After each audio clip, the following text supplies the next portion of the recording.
Good day mga kapalmer. Andito tayo sa isang area ko sa baba. Ito ay pinasikaso ko doon sa isang anak ko. Siyang pinapamaintain ko dito. Mga nara yan, seedlings.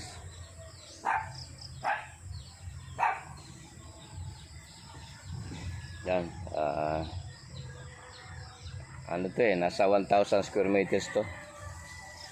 Ayan, tinamnan ko nga ng mahugan ito nung nakaraan. So yung anak ko na panganay yung nandito. Wala pa siya Ayan, nag-alaga din siya ng mga baby. Ayan, tinanim ko na mahugan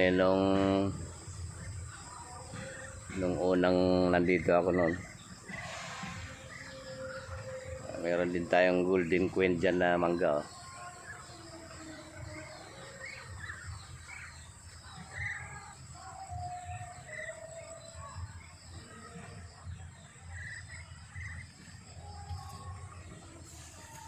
Siya, yung anak kong panganay ang pinapwesto ko rito.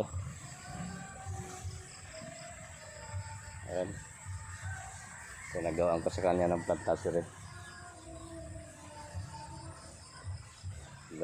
Nagawa siya ng kubo.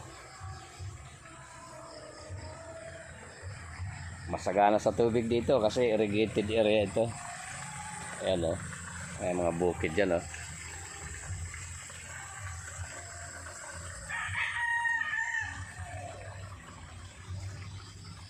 Nga lang pagka matindihan ng ulan napaplood to,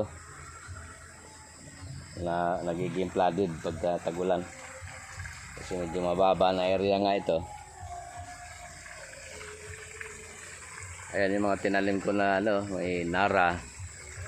Ayan, nakalinya din yan dyan.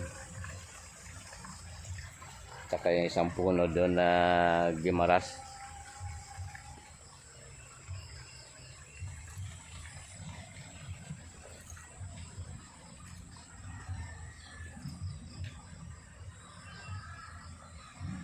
So ayan, naggawa din siya ng kubo.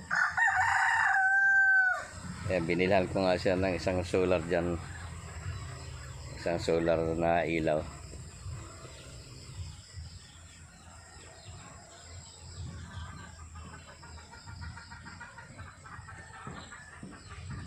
Okay mga kaparmer, yan lang update dito.